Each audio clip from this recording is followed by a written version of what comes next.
A number of Saint Lucian artists have been taking the international arena by storm and leaving their unique Saint Lucian footprints wherever they go. Last week, the Saint Lucia Community College, SLCC, through the Derek Walcott Library, hosted a virtual panel discussion dubbed Young, Gifted and Black. The webinar featured Saint Lucian artists situated across the globe who benefited from the work of Sir Derek Walcott in one way or another. Rapper, songwriter and creative director Philbert K. Salcc was among the artists. He touched on standing out while navigating racism in Toronto, Canada, and drawing strength from his unique Saint Lucian background. I've experienced racism with predominantly law enforcement too. And it's scary sometimes. It's very, very scary.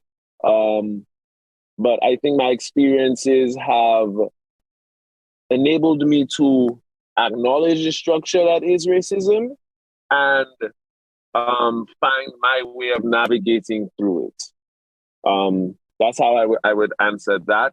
And again, touching on what Small said earlier, my personal experience outside of the aspect of racism in a foreign country in itself it helped me, how do I say this?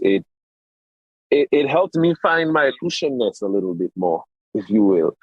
It made me realize, like before I had left Saint Lucia, I did not have the type of immense appreciation for how this place has influenced me until I was over there, until I realized the value in that, the power in that, until I realized how much it differentiated me from the pack and enabled me with something that was they couldn't replicate.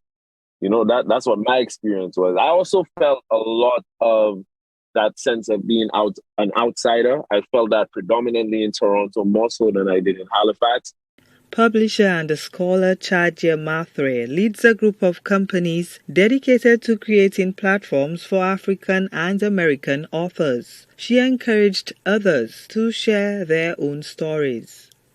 What I'd like to leave behind is the idea that our stories, the way we tell them, what we tell, they're good enough and they have a space on the world stage. And I'd like that, because I've created that space, that young people coming up, those who are already in the game, they understand that our stories are good enough. Whether it be stories of chilling in your grandmother's outside kitchen while she's cooking, or drinking water from the standpipe when you're coming from school, our stories are good enough, and there's absolutely no need for us to color them with metropolis so that they're accepted by external parties. Songwriter and executive producer Asha Small urged people to speak their truth boldly.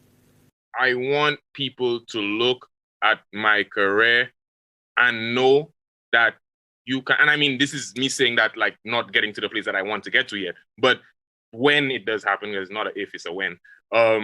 When that does happen, it's like you can speak your truth and not have to feel any type of way of like, oh, my friends don't like this, oh, my family doesn't like this, oh, my, like anybody, you know what I mean? Because for a long time, that was the biggest issue with like what I wanted to speak about and my choice of words and whatnot. Like, oh, my mom might not like this. Oh, like I'll be in a group chat, I'll send a song in the group, nobody responds. It's like, why don't they? And then they're not responding, you start second guessing yourself. But it's like, nah, you have to know that for yourself. Like before you send it anywhere, you have to know, like, nah, I like this is my thing, it's good. And like, I don't need somebody else to tell me that. So I think when people look at like what I've done and what I plan to do, I want that to be the standout. Like, just live your truth unapologetically. Once you're not like bothering nobody, just follow your path, stay your path, and like also don't be afraid to fall, because like that's part of the process, you know what I mean? Also included in the panelists was writer, editor and teacher Canisia Lubren.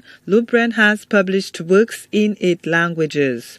The artists also discussed art in the contemporary world and the influence of Nobel laureate Sir Derek Walcott. Gina Filippi, HDS News Force.